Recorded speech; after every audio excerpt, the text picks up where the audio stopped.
we were in Saudi Arabia, Okay. if we were not in the United States of America, Mm-hmm.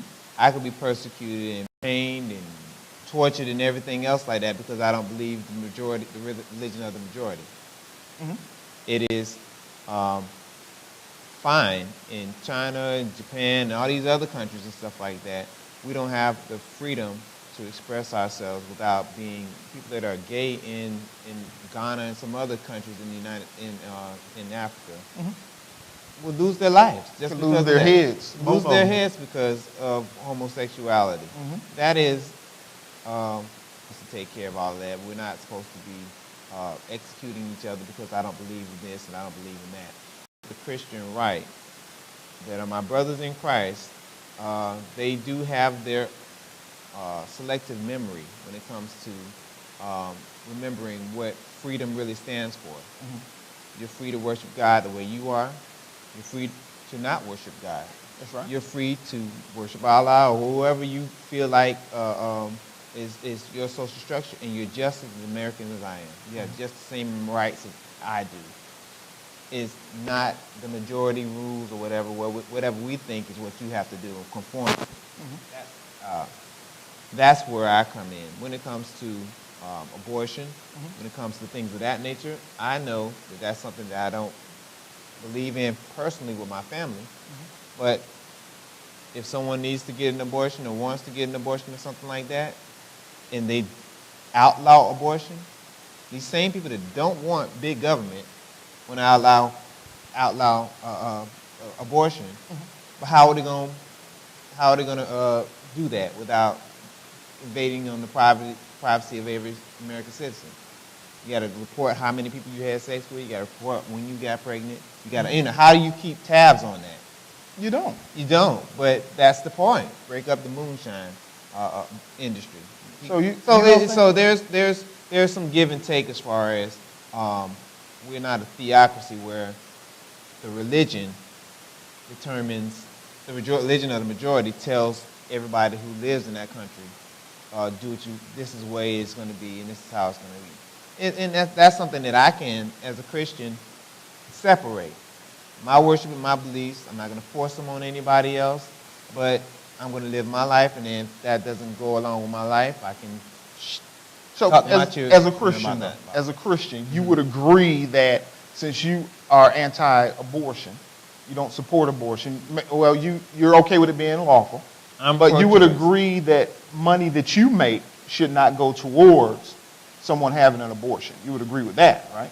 I think the issue is if it's cosmetic surgery, it's something that they want to do or something that they have to do. When it comes to rape, when it comes to incest, okay. when it comes to things of that nature that are not, I was just messing around, fooling around, and I didn't think I forgot to take my pill or mm-hmm. condom broke, kind of stuff like that. I'm not talking about that. But I am, there's no law that says you need to follow in these parameters, right, or it's not legal in our sight or right in God's eyes. But you don't want your money. You wouldn't want, for instance, money that you collect at the church. You wouldn't say, here, give this to Planned Parenthood, and so they can have more abortions. Well, the thing about that is Planned Parenthood has a bad rap as far as they should. The only people. Planned Parenthood is an evil organization. More to help plan families than abortion. I think I read the last thing I looked at, it was about 3 to 5% of all they do is abortion compared to the other services they do with women. Mm-hmm. And I think they've been painted by the right as the abortions are us. That's all Planned Parenthood does, which is really, really, really unfair. But when you have people that are so swayed by whatever they hear on Fox News, FAUX, mm-hmm. I call it fake news, mm-hmm. About Planned Parenthood, of course they're going to do whatever they want to do, and they're going to bastardize Planned Parenthood. But when you look at the facts and figures, that's one thing they do. Okay. But it's not everything they do. All right. But I think that it's never been, I don't think it's ever been tax dollars being used for abortion. I think it's always been illegal. But I think since people don't know that or take the time to read about stuff like that, let members of GOP exclusively rub them into a fury about your tax dollars is going to pay for these loose women having children all over the place, having and getting abortions and stuff like that, and that's not right. So let's make a law, when there already are laws against that, to cut this and cut this and cut this and cut this, and now they're getting rid of abortion clinics everywhere in every state. Okay. So I mean, that's how I feel about it. It's not. I don't think that's possible. And I can be standing corrected. I'll look it up and see if the government. Margaret Sanger. Margaret Sanger was a eugenicist. She believed that the world should only be occupied by certain people, and the mongrel race should not occupy this world. Now, I'm talking about writings from Margaret Sanger herself. Yes. So she is the person that started Planned Parenthood, and they still even give out an award in her name. Now, she was very racist. Her idea was to cut back on the number of African Americans that were born in this country. And she also wanted to even go as far as taking this to Africa. That's why initially so many Planned Parenthood organizations ended up in African American communities. Now, since Roe v. Wade, the abortion rate in the African American community, we're talking about 25 million babies at least that have been aborted. Now, that's a conservative number, okay? So when you say that if it was not outlawed, that these people would still have abortions, not 25 million of them. There may be a percentage of that would still happen, but not 25 million. Okay, so so the tax dollars going, the GOP had a legitimate gripe, especially when Obamacare was initially put out, that they wanted to make sure and ensure that none of the monies that came from taxpayers did not go towards abortion.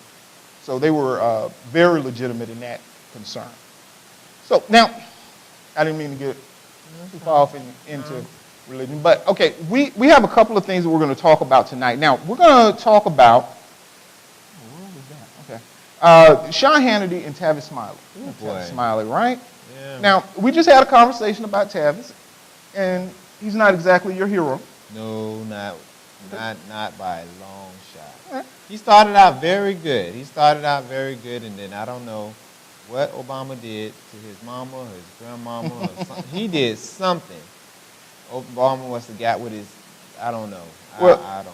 When Senator Obama was campaigning in 2007, Tavis Smiley, of course, has this yearly State of the Black Union in Dallas, Texas, and he invited candidate Obama to come, and he did not come. He instead went to some other organization, I think in New Orleans. But anyway, Tavis got upset about that. Now, Tavis felt that meant that candidate Obama was not willing to come and address black issues because he stiff-armed him. Now, Tavis also ended up losing his job. I don't know if he quit, lost his job, whichever, with Tom Joyner, because the folks who listened to Tom Joyner pretty much turned on Tavis because he was not supporting Senator Obama at the time. I think there's a difference between supporting and just straight up trash. It's a huge difference between I don't like this and then, but you know how I stand on that. Let's talk about some other stuff. If it's always the same old, he's not doing this, he's not doing that, I don't like this, I don't like this, I don't like this, I don't like this. He didn't say good morning to me. He didn't, you know what I mean? It was some, and my fraternity brother, Cornell West, did the tour with them. Tavis. Tavis was doing a tour of the poor or something like that. When him and they did a bus tour. They did a bus tour, and they were going to all these communities, seeing like, you know, President Obama don't care about y'all, and he just wants this and that. They wanted him to be follow an agenda that is, you want to say liberal. It was so left that there was no way, even with the Democrats in power in the House and the Senate, he can get any of that stuff push through the way that he wanted to do. But Obama had said it when he was running. I am not the president of Black United States of America. I'm the president of the United States of America. Everybody, red, yellow, brown, black, and white, we are precious in the sight, like the little song says. And they wanted him to say, all right, hallelujah, we got a black president. He's going to do whatever he wants to do. We're going to get our 40 acres and a mule. We're going to get this. We're going to get that. And Obama said, hold up. I got stuff I need to do. I have things we need to take care of. I wish I had the political capital and the backing of some senators and some other people to do some of this stuff, but y'all got to work with me. Can I figure out where the White House bathrooms are first?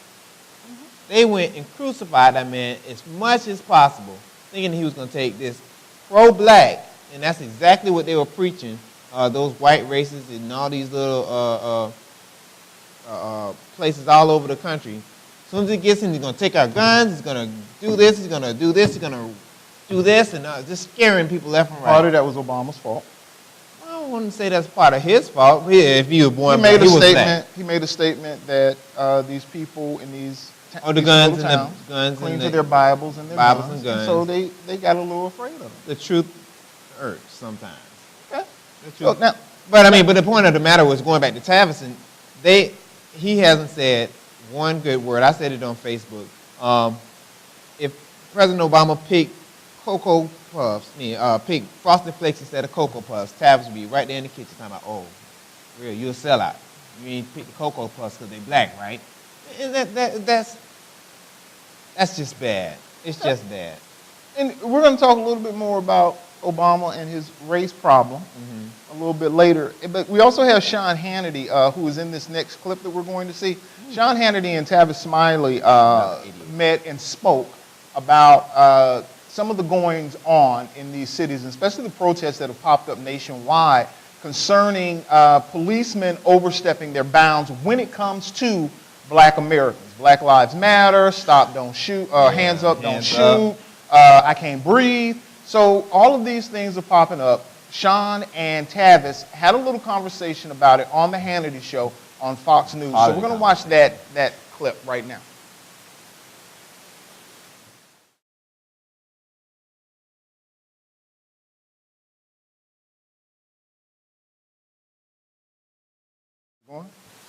Okay, so I guess we're not going to watch that right now. So, but yeah, Sean is he refuses to acknowledge white privilege exists. I don't know too many white people that would. They're coming out of there's a slight awakening going on. I had one of my classmates, my high school classmates, she found issue with me, and I told her about my story we talked about. She said, well, I admit I don't really have to deal with that being a white girl, Southern white girl. And she said, you see things that I don't, you experience things that I won't. Right. So I was like, welcome. And so there are instances where more and more people are saying that they had the crime in Wild White that was going on. That was on Twitter for a while. Talking about the same thing. We went to shoplift. They followed our black friends and we care of, and people have told Al and Jessie, no, we got this. We don't want the circus that's going to come when you come. And I don't think Al Sharpton's getting paid or nothing like that, but I think the fact that he is, for not just yesterday, not 2 years ago, not 4 years ago, he's been out there for 30 years, 30, 40 years, doing what he's doing now, before the TV cameras got out and doing everything else. To act like all of a sudden he's a race baiter. But Sean Hannity and Glenn Beck and Mark Levine and all these other guys aren't race baiters. They're perfect. It's a bunch of crap. It's ridiculous. So, and of course, part of what Al Sharpton has done has been some pretty controversial, because they do have that large platform. And if they were not there, there are several instances that would go unnoticed. Trayvon Martin, even though it was Baisden and Rob Redding and guys like that really broke that story and the root. They were the ones that broke it, and then these national audiences started picking up on it. You have the Jenna 6 or 7 that took place a few years ago. Those of you who do not know, that was when several young African-American males attending a high school in Jenna, Louisiana, were arrested after a schoolyard fight, and they were on the verge of being sentenced to up to 20 years in prison for that fight. The reason that they got in the fight is because they were sitting underneath a tree that the white students felt that they should not be allowed to sit under. That was a white tree, and they weren't supposed to sit under it. So they attacked them. They got into a fight. One of the young men, the Caucasian young men, got beat up pretty badly, had to go to the emergency room. I think he had it may have been a broken nose or some dislocated nose. It was some kind of minor, but they were charged with aggravated assault, and so they were on the verge of being sent to prison for several years. But enough show was made of it so that they had to reverse themselves in that city and address the issues that they were having. So when you have someone like a Jesse Jackson and an Al Sharpton, I'm not saying that they are not needed, but in all honesty, and we can be honest about it, the way that these people make their money, Sean Hannity, Rush Limbaugh, all of them can be in the same sphere. They make their money by keeping us divided. They need us to be divided. Otherwise, what good are they? I don't agree with that. I don't think Al Sharpton has ever said white people are the devil, like Farrakhan. He'll just say it. I don't care. Al Sharpton has said it. As a matter of fact, it derailed his presidential ambitions in the early 80s. He never really had a shot. I don't think Jesse Jackson. But I'm just saying, he did say that, and he's also made some allegations back when he was younger in the 80s, when we had the gentleman that was beat up because he was dating a white girl in the suburb of New York. Can't remember, Bensonhurst, New York. You had a situation with Tarana Brawley where they found out that the young girl had run away from home and she had lied. And Al Sharpton came out very strongly against the police department and white people in general. So yeah, Al has made a lot of mistakes, but it has gotten him a national platform. The difference between the two, Al Sharpton got derailed because he talked about Jewish people in New York City. And so he kind of got knocked out of the water. So Al has had his share of issues as far as race. Hold on one second, I'm sorry. We're going to go to break right now. We'll be back. Hopefully we'll get that video going, and we'll discuss some more Sean Hannity and Tavis Smiley when we come back. This is Politico right here on CTV1. I am RJ, and we'll be right back. You ever wanted to know what's going on in and around your community? CommunityTV1.com is your answer. Go ahead, log on to www.communitytv1.com and get your info on.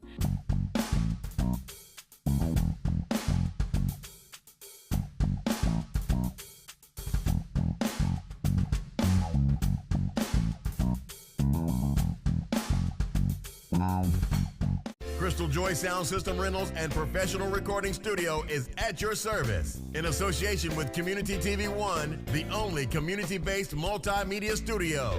Crystal Joy offers professional subs, main tops, monitors, power amps, professional mics, and a full soundproof multi-room studio specializing in Christian singers, groups, and bands. If you are talented and think you've got what it takes, we're looking for you to join our record label, Crystal Joy Records. For more information, contact 239-771-2560. The City of Fort Myers has supported new and early-stage businesses by providing a location and technical assistance to new business owners. Tenants also have access to free business consulting, professional receptionist office, free Wi-Fi, 2 conference rooms, a large training room, copier, and fax. Many new businesses now operating successfully have had their start at the Enterprise Center. If you have a business idea you would like to pursue, call Tom Scott at 239-321-7085 and come join us.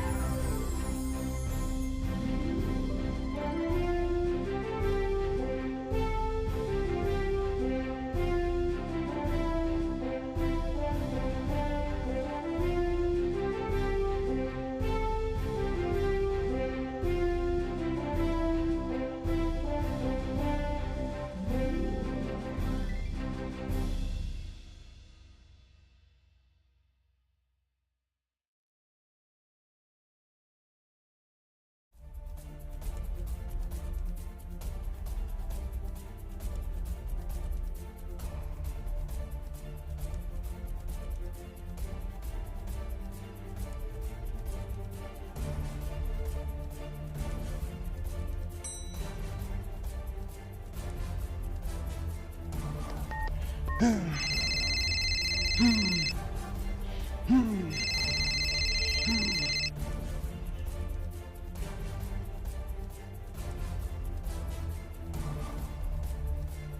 if you want us to make it through this little dry season that we're having right now, I suggest you let me be the man that I am and handle this situation.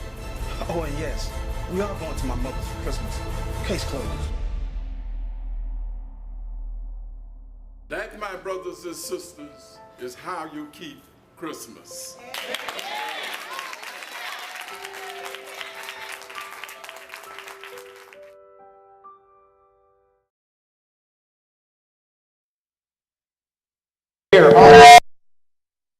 One?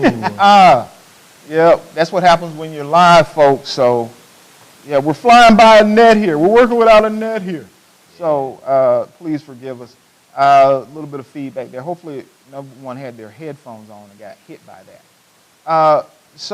When we left, we were discussing some of the race baiters that we consider on both sides. My personal feeling is that there is a need for Jesse Jackson and Al Sharpton. However, I do understand that that's the way that they make their money. And yeah, Al Sharpton does get paid. As a matter of fact, in many of the situations that do not have a national appeal, Al Sharpton asked for a retainer to come in and address the situation, because what happens with Al Sharpton is that whatever issue that you may be going through, you are going to get some help with that. Okay, you're going to get some national exposure. So you may have a lawyer that is going to help you with his civil suit, but you aren't getting any traction. You're not getting any media coverage. You pay a retainer to Jesse Jackson. You give to Rainbow Push, or in the case of Al Sharpton, you give to National Action Network. They are going to come in after that. But if you can't pay that retainer and it's not national, no, because they're making a living. So I do understand.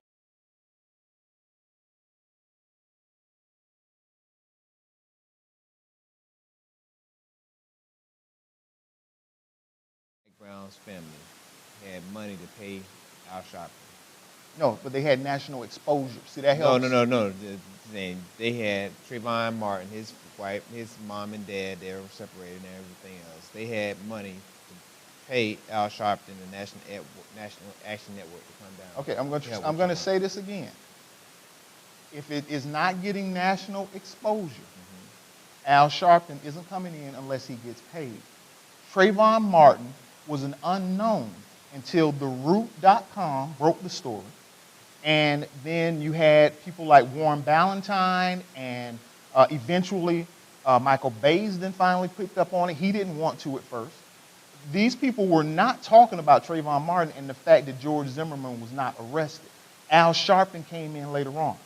He didn't find out about this and all of a sudden say, hey, let me go down here to Sanford. So no, their families don't have the money for them to come on. But if it was not for the fact that it was becoming a national issue, you weren't going to get Al Sharpton for free. So yeah, there is a very definite reason for Al Sharpton coming in. And no, these families may not have that money.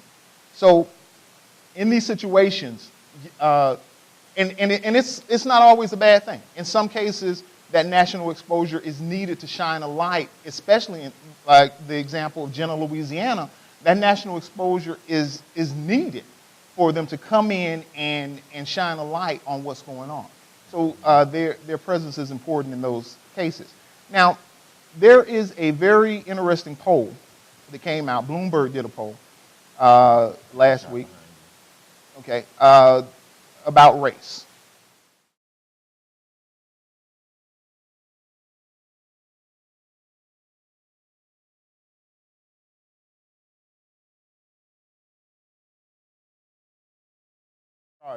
Now, what came out of that, as most of us noticed, is that these were split. Just like President Obama, these were split along racial lines. So the vast majority of African Americans felt that this was wrong. The vast majority of Caucasian Americans felt that that was the right decision. So what they have found in this new poll is that there seems to be an even bigger divide amongst the races since the election of Barack Obama. So was Barack Obama, or was he not supposed to be the post-racial person that meant that, okay, we have moved beyond race and now we can start concentrating on this? Of course, there are many, many opinions about this. My opinion of it is no, it was never going to be that way. It's kind of like saying, okay, Jackie Robinson became a Major League Baseball player, so all racism in baseball was over. Of course, the first person who's there to break that barrier is going to have to be very careful. And I always equate President Obama to Jackie Robinson in that there are a lot of issues that he may have been able to tackle if he was the 5th or 6th African-American president, but not as the first. If he came in, for instance, Jackie Robinson, the first time a pitcher threw at his head, if he rushed the mound and beat the pitcher down, they'd say, see, they're too violent, they don't belong in the National Baseball, so we need to throw them out and keep them out. The same thing with Barack Obama. He can't address many of the issues that are hurting the African-American community, and when he has been roundly criticized mainly by African-Americans, such as when he has admonished more African-American men to take on their responsibility and be more responsible as fathers. He has dared them to have more of a respect for education. How dare he? Exactly. He has done all of. Unfortunately, he was unable to address many of these issues because mainly the liberal African Americans were very, very, very pissed that he had the audacity to come and preach to them when all this stuff is going on and he shouldn't say it. I thought I gave the president a round standing ovation right there in my living room to hear him say it, because he was saying, I support the president in a lot of things. But I gave him a round of applause because I felt like, okay, I love the fact that he's addressing issues in the African-American community. Those are very few and far between because he can't address these issues because he is the first African-American president. He made the statement when Skip Gates was arrested in his own living room.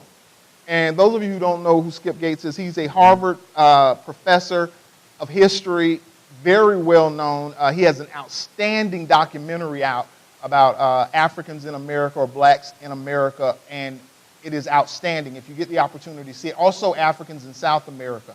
So if you get an opportunity, please watch that. Now, when Skip Gates was arrested, someone called who did not know who he was. He was coming back from a trip. He had his bags. He went on his porch, opened his door, went outside. The cops showed up at his home, wanted to know who he was. Skip Gates didn't get his ID out fast enough, so the cops arrested him in his own living room. Now, any other time, if this had been a white president and Skip Gates was a white guy and the president said, oh, the police acted stupidly, wouldn't have been a big deal.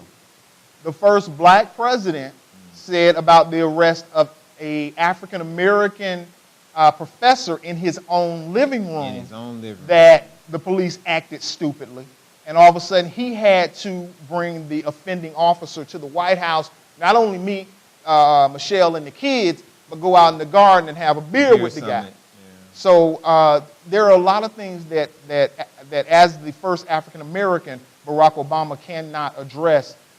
My own personal feelings is that there are some things that he has overlooked, and he has overlooked the African-American community because he kind of takes for granted that black people are going to support him no matter what.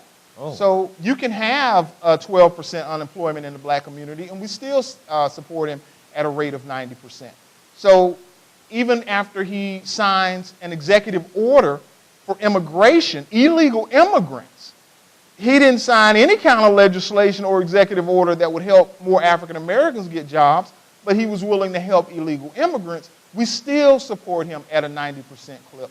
So he's in a good situation with African Americans, and in some situations with white America, he's in a damned if you do, damned if you don't situation. I think those that think that President Obama could sign an executive order and now blacks got jobs is ridiculous. I think that people that do not understand how our government is set up, they don't understand the executive and the legislative and the judicial, they don't understand balances, they don't understand I'm just a bill video, think that Obama is supposed to do this and do this and do this for us exclusively because he's black and we're black. He's the black president, so he should be looking out for us better than any other president or any other race because it's ridiculous. I don't think, I think that it's pretty sad that with everything that he's been going through, specifically since he lost the House, for him to get anything done in any community has been like, it's been almost impossible for him to get anything done. And comparing the illegal the immigration thing and saying that is, if he could do that for those people, why he can't do nothing for the black people is asinine too. What can he do? All right, now. Give me an example. Here's what the president could have done. The president could have signed into order infrastructure that would build up cities. He could have signed executive orders that allowed the hiring of more folks in different communities for policing. He could have signed executive order. Yes, executive order. He could also have signed all of these things that he could have done. For instance, with signing executive order for illegal immigrants. The same way he did that, he had the ability to do it that would benefit people who are here, who were born here, so that they could get jobs. So no, it is not asinine to say that the president could have done something else. The president did it to appease the Hispanic base, and that was all. That was the only reason he did it. He owed them something. I disagree. We're going to be right back on Politico right here on CTV1. We're going to talk some more about race relations in America, but we're also going to look at the grand jury, the decision and what they looked at, and we'll see if you agree with some of the outcomes. This is Politico right here on CTV1. You ever wanted to know what's going on in and around your community? CommunityTV1.com is your answer. Go ahead, log on to www.communitytv1.com and get your info on.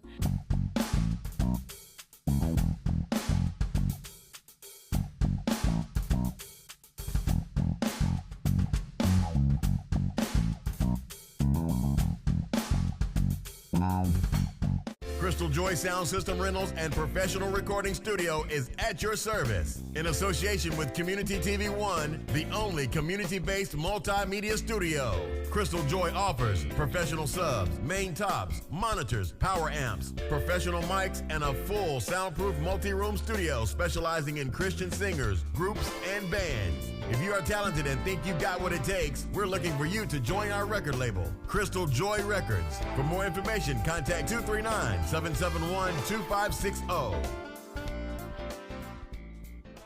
The City of Fort Myers has supported new and early-stage businesses by providing a location and technical assistance to new business owners. Tenants also have access to free business consulting, professional receptionist office, free Wi-Fi, 2 conference rooms, a large training room, copier and fax. Many new businesses now operating successfully have had their start at the Enterprise Center. If you have a business idea you would like to pursue, call Tom Scott at 239-321-7085 and come join us.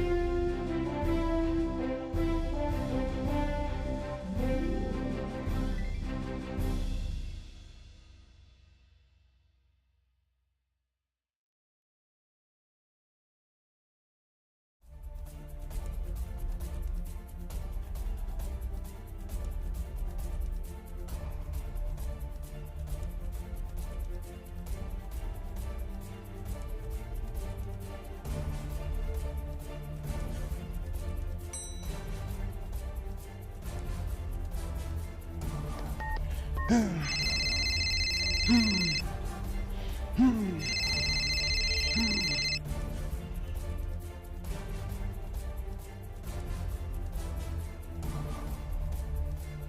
if you want us to make it through this little dry season that we're having right now, I suggest you let me be the man that I am and handle this situation. Oh, and yes, we are going to my mother's for Christmas. Case closed. That, my brothers and sisters, is how you keep Christmas.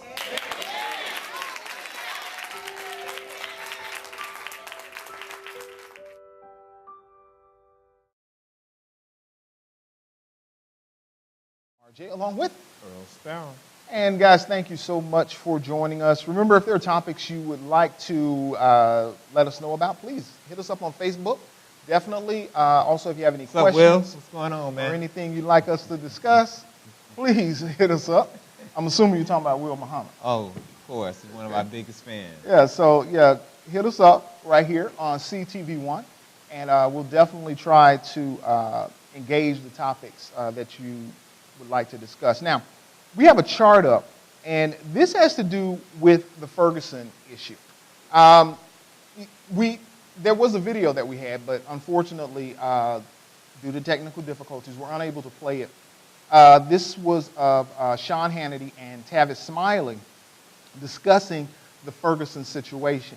Now, what I have noticed on conservative radio and television over the last couple of weeks is how the narrative has been that according to eyewitness testimony, Michael Brown did not have his hands up and that he was charging the officer. Now, here's the problem. Most people don't look any further than what they're told. So if Rachel Maddow says he had his hands up and they shot him, the people that want to believe that are going to jump in that corner. If Rush Limbaugh or Sean Hannity says that he didn't have his hands up, he was reaching in his waistband and he was charging the cop, the people that want to believe that are going to believe it. The rest of us end up, whatever we hear, we just go along with that, or whatever seems to be the more popular sentiment. Now, this testimony to me was kind of damning to this whole narrative that Michael Brown did not have his hands up. And the reason that I say that is because if you look at this chart, we have it full, Jess? Okay, if you look at this, did Michael Brown put his hands up when fired upon? Now, this is the second to the last question. Now, as you see, there are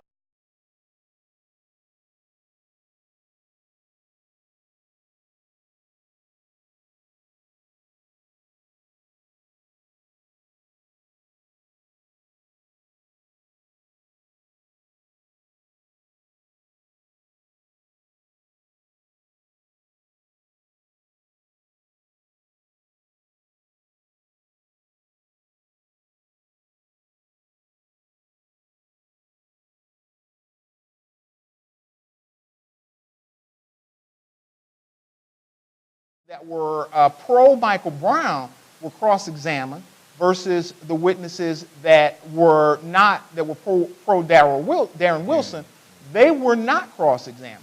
So this whole procedure was unfair. So now you have people in the streets marching. Now, the thing I want to bring out of this is that we have to be very careful. Many of us jump to a conclusion because someone says the things that we want to hear. It supports whatever our belief system may be. Now, does this chart prove that Darren Wilson just shot down Michael Brown? No, it does not in any way, shape, or form.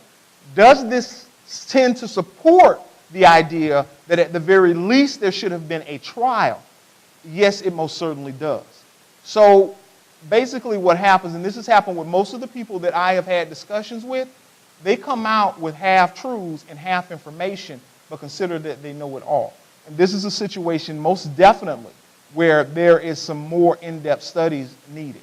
So if you have not done so, what I invite everyone to do, and this particular chart can be found on PBS, the PBS NewsHour, and it has the witness interviews. It breaks down who said what, who was pro-Darren Wilson, who was pro-Michael Brown as far as their testimony is concerned, and the number of people that said what and said how. Too many of the news organizations are just running with the narrative that he did not put his hands up, and that is not true. My issue, and you already hit it, is how, and we said this a few weeks ago, if a DA wants to get an indictment on a ham sandwich, that ham sandwich is going to trial. Mm-hmm. It's been a kangaroo court of throwing everybody else, throwing any and everything. He could have had 2 witnesses and called it a day and went on to go to jury. And that would have been on Darren Wilson and whoever his lawyer is to do everything else. When the fact of the matter is that Darren Wilson had 2 attorneys, one on defense that was working for him and one on prosecutor that's working for him too. When you see that, you gotta be, Stevie Wonder, Ray Charles, if he was still alive, could see that they were going to go with Darren Wilson and not even give him his day in court. A grand jury is not a day in court. The rules for a grand jury are not the same as a trial. Out of those 13, they needed to get 5, 4 or 5, to say that we need to go ahead and go to the next step. Whether they had 3, whether they had 4, who knows? We can't see all of that stuff. But the fact of the matter is, if I throw everything at you, it's not on the grand jury whether he's guilty or innocent. They're not doing any of that stuff. If he went to trial and he was found not guilty, that grand jury didn't owe anything to anybody. They just said it should go to the next step. But for them not to be prosecuted, not to be cross-examined and all this other kind of stuff like that, they get grilled by the DA and they get grilled by Darren Wilson's defense. That's why people are protesting and saying the justice system is not fair. You got to do something. Eric Gardner's situation is the same. How in the world you see somebody get choked out with an illegal chokehold, but, and I don't see, we've all watched the video. You didn't see him try to punch anybody. He didn't try to kick anybody. He didn't try to move. Especially when they got him on the ground, he was not trying to say, get off of me, move off the way. I'm trying to throw elbows or anything like that where he posed a danger to anybody. But even with video, we're still not going to indict the person that did the illegal chokehold that we all seen. So it's 2 different. That's one thing that we definitely got to work on, and we are making progress. And here comes the issue also, because when we talk about these things, we talk about it in absolutes. For instance, you just said that there was an illegal chokehold. It was not an illegal chokehold that was applied to him. They were doing what they were trained to do, and Eric Gardner was a big guy. I have asked this question repeatedly, and all the people that ran to the corner and said, hey, he was choking him out. If I'm choking you, you're not saying I can't breathe. Okay? Eric Gardner had other issues, and he died. So the whole situation as far as who was right and who was wrong, unfortunately, everyone runs to their corner, and they just make up their minds about the situation. We do not know. You could not see Eric Gardner underneath the pile. The officer has one view, Eric Gardner has another. Now, we also have to face the camera view. We also have to face credibility. If you have a police officer who is sworn to protect and serve, you have a criminal, who are you going to believe? Now, we may not like it being put in those terms, but that's what it all boils down to. And that is a situation that we have got to watch out for in the African American community, because too often we are not. We want justice at the sake of injustice. In other words, if I have a cop and a criminal, I have no choice. Just by definition, my first choice is to lean towards the cop. Now, whether we want to hear that or not, sorry. That's just the fact. If you are a known con artist and you are a known, let's put it this way, you're a known adulterer. Everyone knows you cheat on your wife, you cheat on your husband. and then someone else has never been accused of doing anything like that, maybe this person who's never cheated before, maybe they cheated for the first time. And for the first time in your adult life, you didn't cheat. But this other person is going to get the benefit of the doubt because you have the reputation. So we are faced with a major decision that we've got to make. We've got to either recognize that we have got to stop playing this game because it is stacked up against us. And as we all claim to be so evolved and we claim to be so educated, we know this game is stacked up against us. At some point, we've got to start doing, as they said in war games, choosing not to play the game. Too many of us are playing the game, and we play it on a consistent basis. And we are so quick to cry victim. Look, we aren't victims. We're stronger than that. But too many of us want to act as if all of us, oh, we just a bunch of victims. My mama wasn't, she didn't act right, and my daddy, he was on crack. Okay, fine. But now you have to overcome that situation. That doesn't make you weak. That means that you are strong. That means that there is more expected of you. So, yeah, this is stacked against us. We've known that since 1419. But come on, at what point are we going to start to admit that the reason that it is stacked against us is because there are certain people that want to be victims, and at the same time, they are the worst and the most dangerous towards us, and we have got to stop running out and looking like we're supporting these folks. So in this case of an Eric Garner, he was out. He was breaking the law. He was breaking the law. He was arrested because New York City said that they needed to tax these things. Now, if there's a reason to be out protesting, to me, that's one of the biggest reasons to go out there and protest. New York City is cracking down on somebody selling loosies. Loosies. Now, cigarettes are the highest tax in the country in New York City. That's the reason there was a market for the loosies to begin with. But instead of going to Wall Street and busting some banker that was skirting the rules, they came at Eric Garner to the point where even his wife said he had a reputation for selling the cigarettes. So if there's something to be protested, it's that this system is so unbalanced towards rich and poor. I do not see it as a situation of black and white. It's a situation of choices. It's a situation of who are you going to believe, and that grand jury, when they're sitting there and they're heard, okay, he was arrested 30 times, and you have a police officer, they are going to side with that police officer. Is it right? I don't know. The overwhelming fact that the reason why the police came in the first place was because there was an incident, there was a fight that Eric Garner broke up before they even got there. What's the situation? That's why they came in the first place. That does not change what I just said. But no. But that doesn't change what I just said. They could have said, I understand what you said. You said a whole lot. A whole lot. Okay. My issue is that Eric Gardner was not there. They came to fight about the fighting and all that other kind of stuff. That was the reason why they went to him. And then they decided, well, we can't arrest them. Let's go ahead and arrest this guy. Because he had warrants. But no, that's not the issue. Is what did they see him do it? Did they witness it? Is he on camera? Is he whatever? They could have been like, you know what? Have a good day. See you later. For selling loosies. Yeah, the warrant. So they ran his ID. No, they knew him in the neighborhood. His wife. He had an active warrant. That's why they were arrested. Yes, his wife even said it. That yes, they knew him in the community.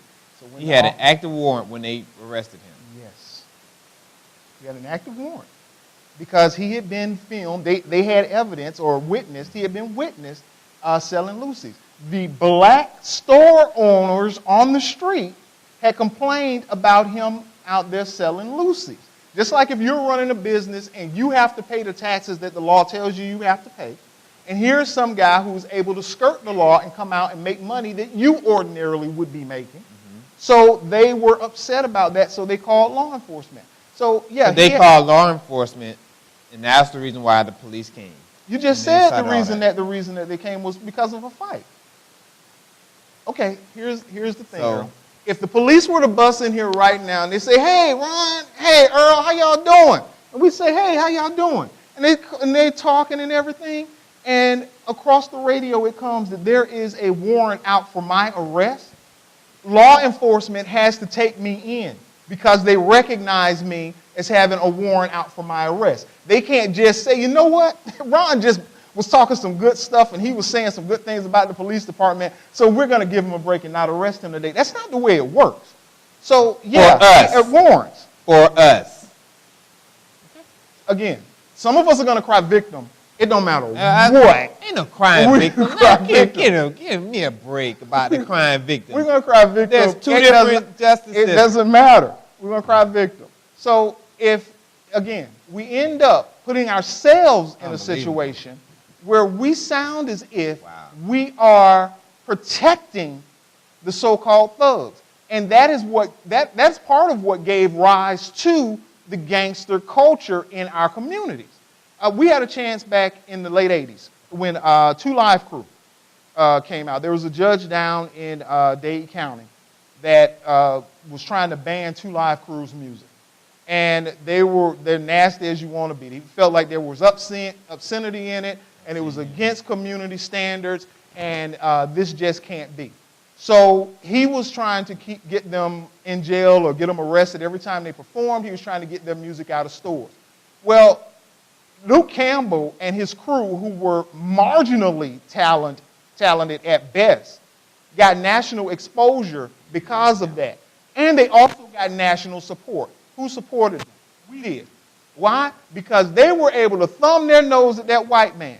Now, we fast forward to the day, and the same thing was happening with NWA out in California around the same time. Okay, there were people saying, no, we can't have this. We said, bump that, they're willing to stand up against the man. Look what has happened to our communities because we allow these little things in, and it has now devolved to the point where our young ladies are supposed to be bitches and hoes. Our guys are getting tattoos of thugs, thug life. You supposed to be a thug or you ain't nothing. A real man don't spend some time in jail. These are the things that we hear, and it's because we allow the fox into the hen house. So at some point, we've got to stop crying victim and stand up and be men and be women and, yes, be a community that is of one accord. Now, that means that, yes, you support people who do not break the law and you don't support people who do.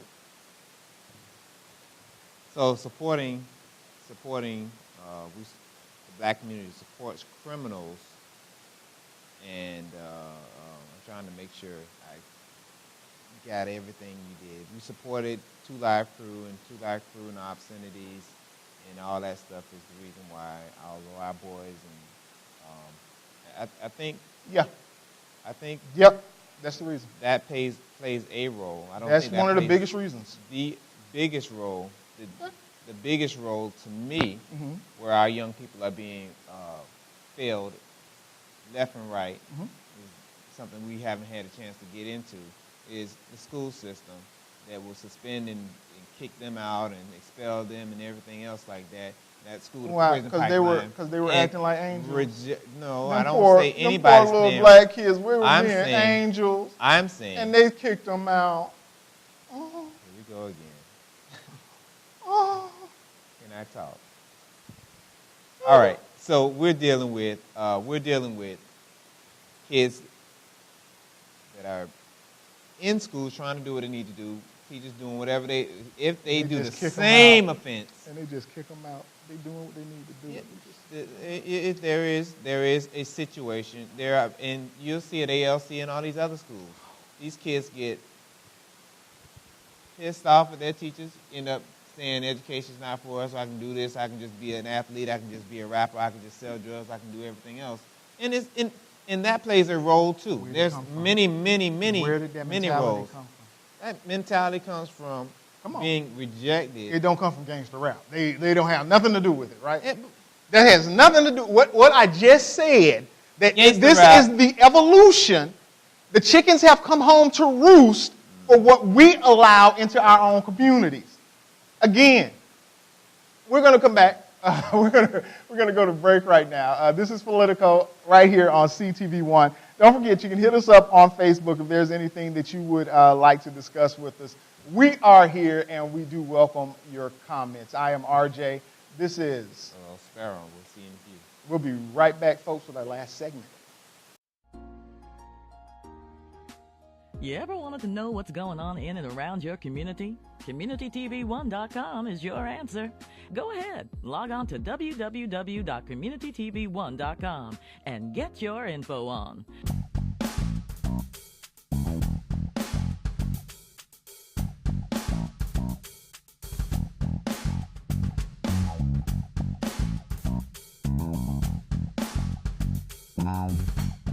Crystal Joy Sound System Rentals and Professional Recording Studio is at your service. In association with Community TV One, the only community-based multimedia studio.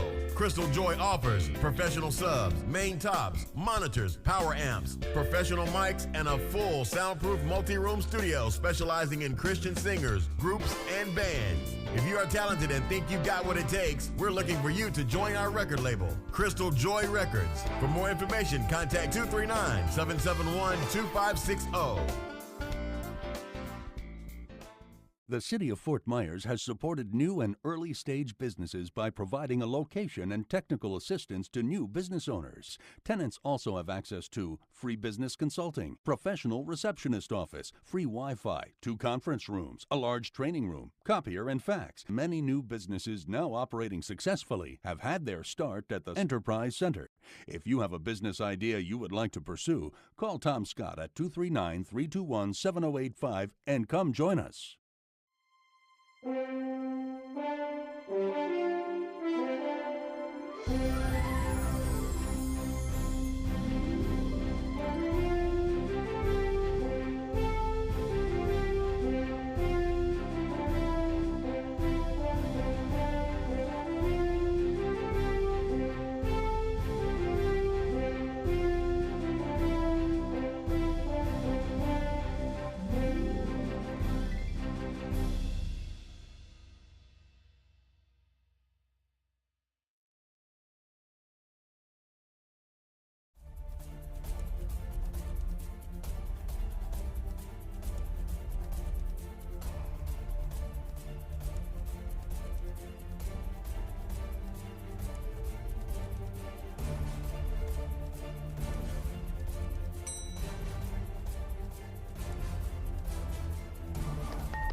So if you want us to make it through this little dry season that we're having right now, I suggest you let me be the man that I am and handle this situation. Oh, and yes, we are going to my mother's for Christmas. Case closed. That, my brothers and sisters, is how you keep Christmas.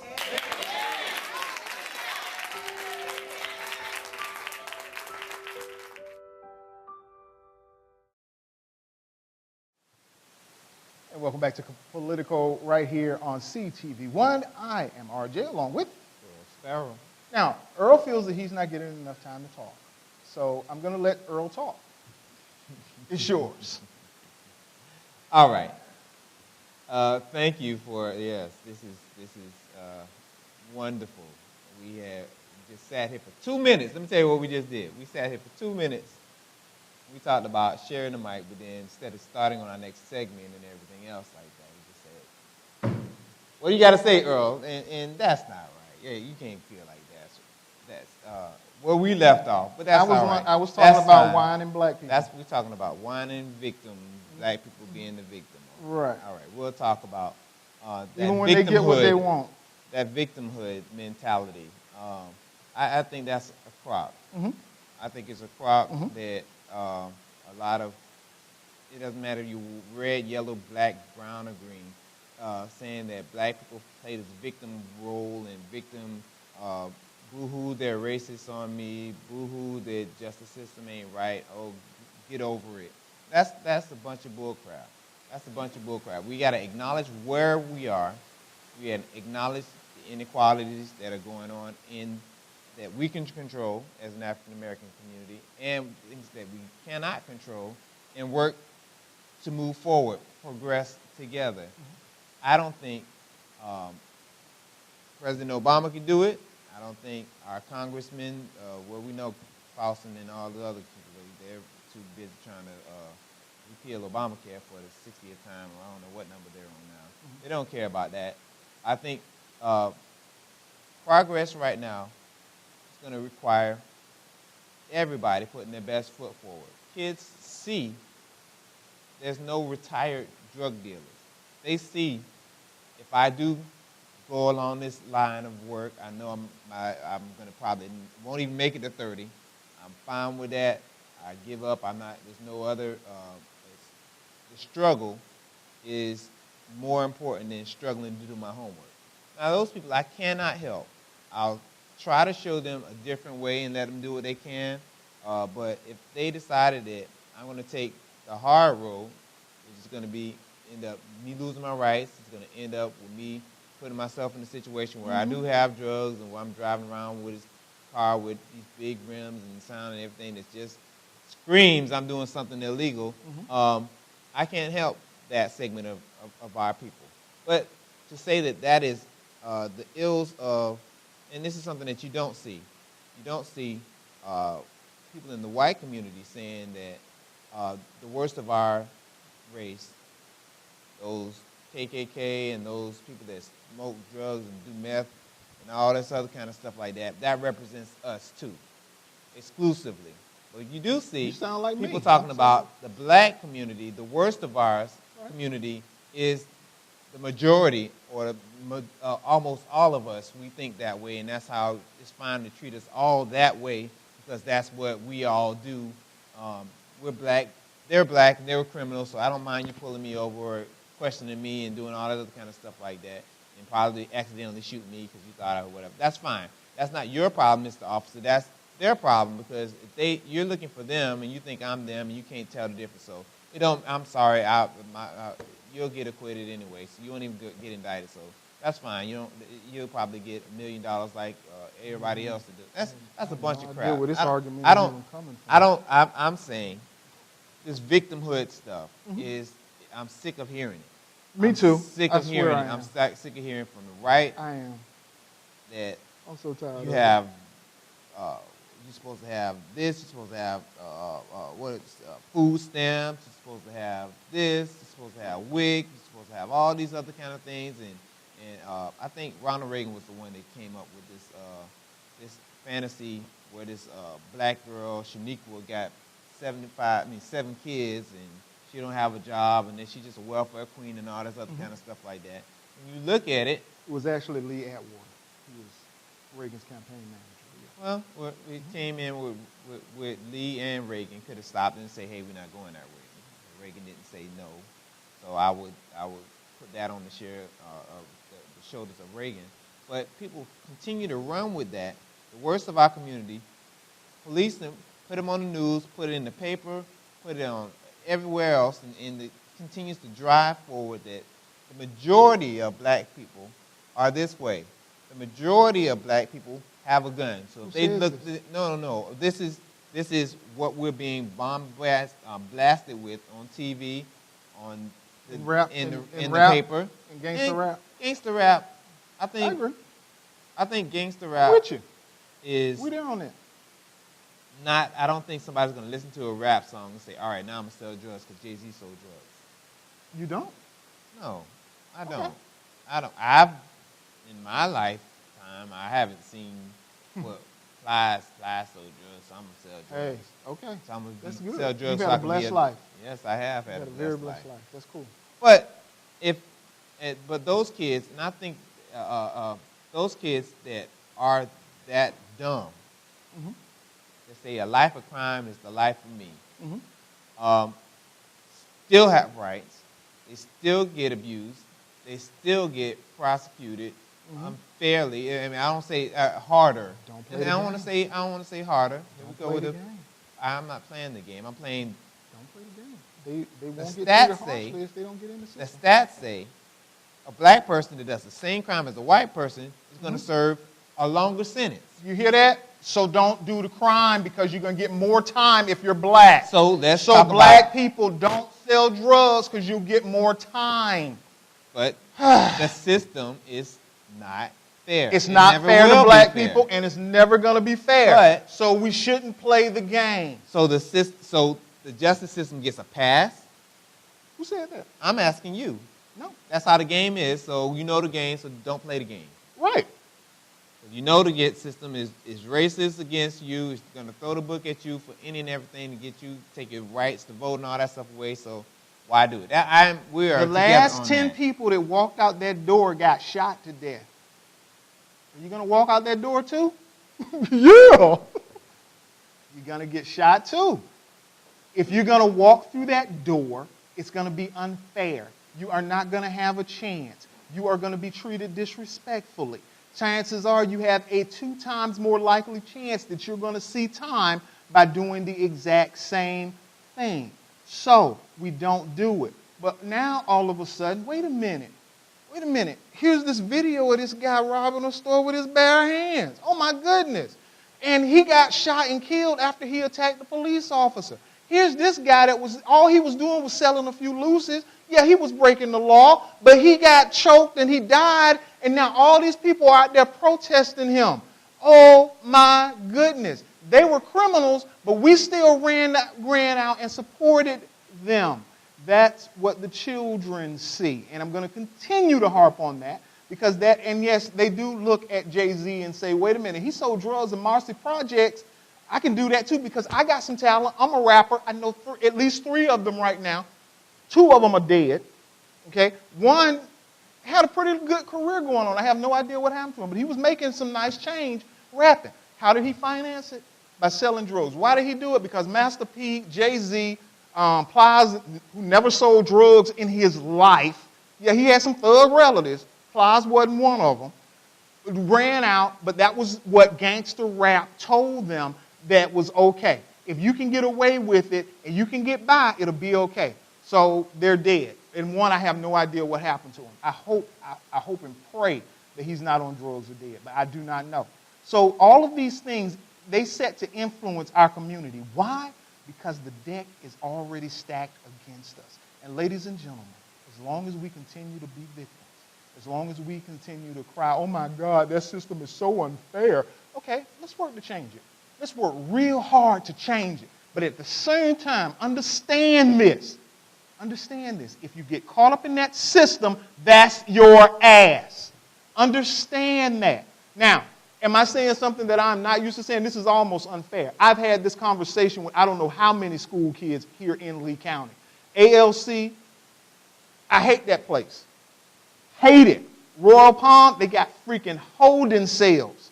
So yeah, our kids are being railroaded into that system. Now, let me ask you a question, audience. How do you help them by crying and whining? Oh, you know what? That teacher, they're overreacting and they shouldn't be sending our kids to Royal Palm. You are damn right they shouldn't. But what should the message be to our children? Take your ass to school and act right, because if you don't, your future is in jeopardy. That's the message we need to send. And all the whining in the world about how the system is stacked up against us is not going to help us if we don't man up, let our kids know the truth, that the road that you go down, that you're going to find yourself in a living hell, and you won't give a damn if you make it to 30. You don't care how many children you have because you figure that you're supposed to get the best out of life while you can, because your life doesn't mean anything. Where are you learning this? From record companies, record executives that are making millions and billions of dollars. You guys they're getting paid. And you take your little dumb ass home after school and watch BET and whatever else videos you may pick up on the internet because your parents are working 1, 2, 3 jobs because they're trying to keep you taken care of and fed. And you now, when you get caught up in that system because Jay-Z became your dad and Beyonce became your mom, now you're in a situation where it's all stacked up against you. You are not going to be able to make it. Why? Because you have an arrest record. So yeah, I do a lot of talk about not claiming the victim because too many of us do. And then when some some jackass that's out there selling drugs on my corner get beat upside the head, you think I'm going to go somewhere and march for them? It ain't happening. I hope they take you somewhere and beat you twice. I'm not about to stand up and say that it's okay to be a criminal, and I'm not about to make anyone perceive that I'm ever going to be okay with it. So no, if you're selling drugs, if you're robbing stores, I'm not coming to march for you. Why? Because I'm not sending the wrong message. I want you to understand very clearly what I say. It's between you and it's between us. We're the good guys, you're the bad guys. I ain't crying for you. I ain't marching for you, and I ain't going up against nobody for you. And the deal is, That's me. there's two things about that. Number one, why, this is questions that we need to find out. Why do our black kids, who are not the majority of buying these hip-hop, all these albums going platinum and everything else like that, these are white suburban kids in Tokyo and all these other countries that are buying this stuff, that treat it as like it truly is entertainment. Why are our kids saying that it's time for us, well, I'm going to do it this way, I'm going to do it, all that kind of stuff. And I know everybody else died doing Because this, but the I know people everybody else in went to jail, the but video- I'm going to try it. That's not going to happen to me. I'm just going to keep doing what I want to do. Because the people in the video look like them. They don't look like the white kids. They do not look like the Chinese kids. They look like black kids. They look like they're living the life that black child is leading. So that black child looks at that and they say, okay, I can get them women too. The girls look at that and they say, if I behave a certain way, I'll be able to get those guys too with the money. They'll take care of me. That is because that becomes the babysitter. If there was white kids, remember when Eminem got big? How many white boys did you see with blonde hair walking around with a white t-shirt on? Because there was someone there that they can emulate at last. So the videos that our kids see have people in them that look like them. So that's why they emulate them. Why? Because they don't have an identity of their own. They don't know any better. And the issue now is, you know it's going to lead. So don't play the game. Go on. Don't play the game. Boom! But the second thing you said is that I and anybody else that look like me or you to be on the end of that gun or the end of that nightstick or the end of the whatever. And even though we're not playing that game, just because our skin is this color, we could end up getting beat up or shot and everything else, just like many, many generations before us have. And that's why I think people are not celebrating Eric Gardner for selling Lucy's and glorifying her. I disagree with that. I think the fact is, if they did what they needed to do, if Eric Gardner went to jail, he would do what he needed to do. He would serve his time and everything else like that. There wouldn't be no long 3-4 month grand jury and all this other kind of stuff. That's my issue. When we, in the worst segments of the African American race, say they turn a brand new leaf tomorrow, will the justice system be fine? Will it correct itself automatically? No, it won't. And that's the problem. When cops get a license to kill, they know that they're going to get a paid vacation if something happens or something like that. They can always say he was reaching for his gun or he made an aggressive whatever, and I can get away with it. And that's something that I think they did a survey on MSNBC. I think maybe of the over 200 police brutality or shootings or anything like that, only 3 people got indicted, and only 1 was found guilty in years and years of the NYPD. Right. Now those numbers, it's mind-boggling to say that justice is blind. No, you can whisper in justice. It's a cop, so we're gonna take it easy on him. That's what's been going on, and that's why people are protesting. How many of those people that were shot or killed by law enforcement had criminal records? So if you have a criminal record, it don't matter? That's not what I said. I'm asking. I didn't ask. I'm putting words in your mouth. Answer my question first. How many of them? It doesn't matter. It doesn't matter. It doesn't matter. Okay. So the whole scenario of if you got a record, you're not as believable as someone who doesn't have a record. That means nothing to you. If it's your word against mine, I have a reputation for lying. You have a reputation for telling the truth. And all they got is your word and mine. Then they're going to go with the lesser of the two evils. So that's just a given.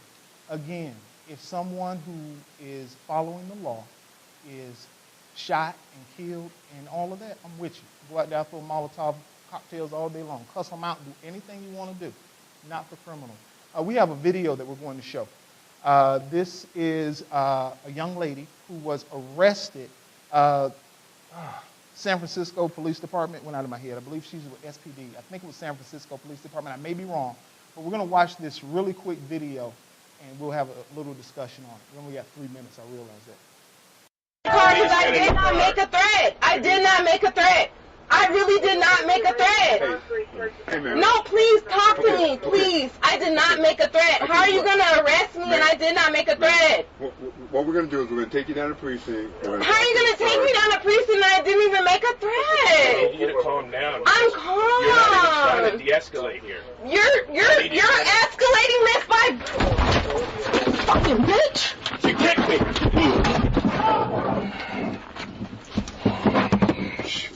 Kick me. Because you fucking... It's cool. Officer Shepard, I'll give you that. I'll give you that. I'll give you that. I'll give you that. I'll really give you that. It's cool. It's so cool. It's so cool. Get a sergeant here. You punched me for no reason. Don't move. Stay. Stay put. Don't kick. Do not kick. I didn't. Oh my God, you're so funny. Oh my God. I didn't even kick you. You're so funny. You're so funny. I'm not even fighting no more, sir. I'm not even fighting no more. Anymore, yeah. You punched me for no reason. It's cool. It's cool. It's cool. I'll take that. I'll take that. I'll take My that. jaw's jacked, man. I'll take that. My jaw's jacked. I'll take that. Huh? I'll really take that. I kicked you because he punched me in my face for no reason.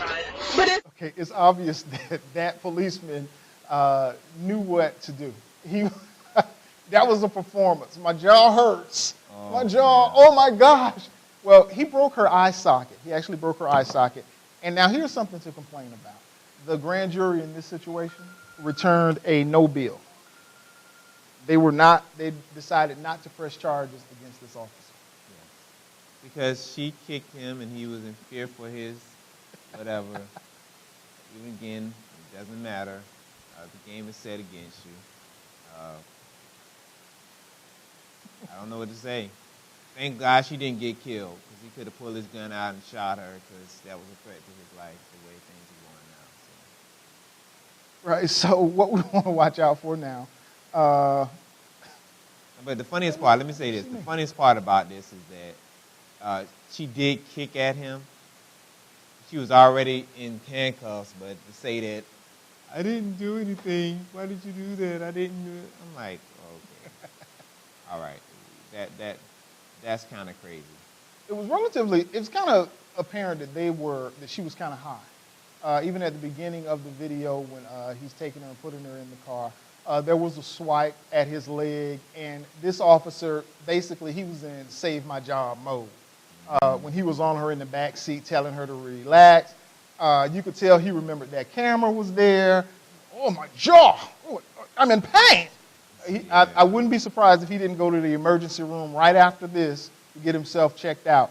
So there are instances where police brutality and where police jump over the line.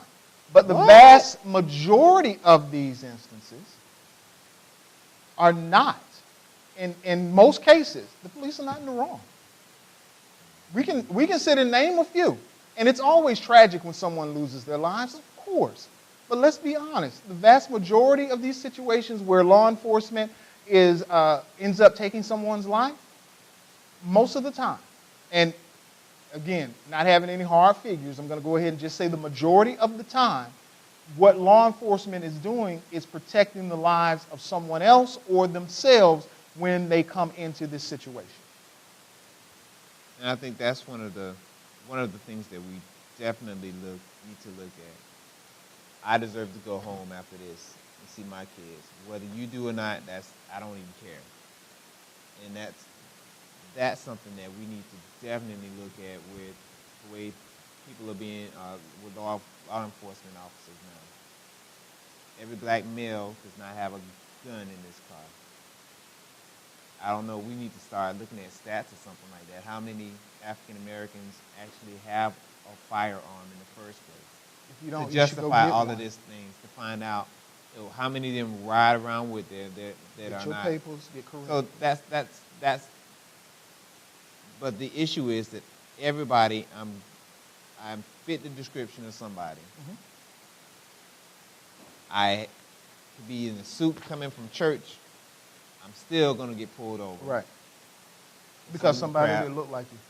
So if they're in the mindset, these cops are in the mindset that all black people are dangerous. That's not saying all black people are dangerous. No. That's saying you treating fit everybody. You fit the description. They had Michael Moore had a little TV. He had a little show that he painted the keys, the car keys, orange because somebody thought he was reaching for a gun. Guy had a remote control in his hand. He got shot because they thought it was a gun. Guy was reaching for his wallet. They shot him, killed him because they thought he had a gun. It's like everything looks like a gun.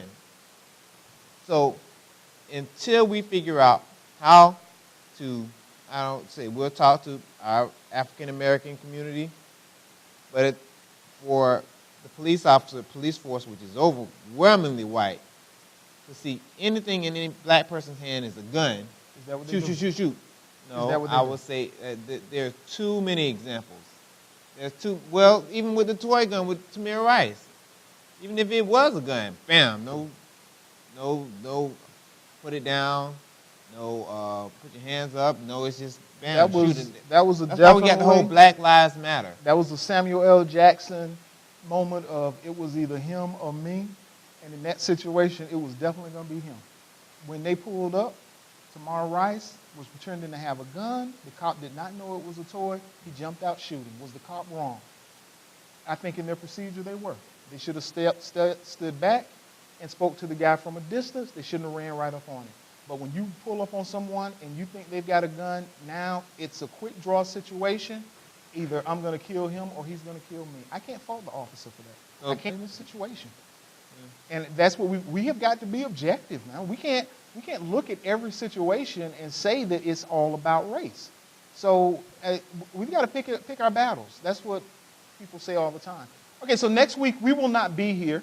That is the third Wednesday. So every third Wednesday, no CTV 1. And I know some of you are saying good. Tired of y'all anyway. But for the rest, we will be back the week after next. So make sure that you tune in. I am RJ along with Zero Spell. And guys, don't forget you can hit us up on Facebook. We would love to hear from you. And we will talk to you next time right here on CTV 1. You ever wanted to know what's going on in and around your community? CommunityTV1.com is your answer. Go ahead, log on to www.communitytv1.com and get your info on.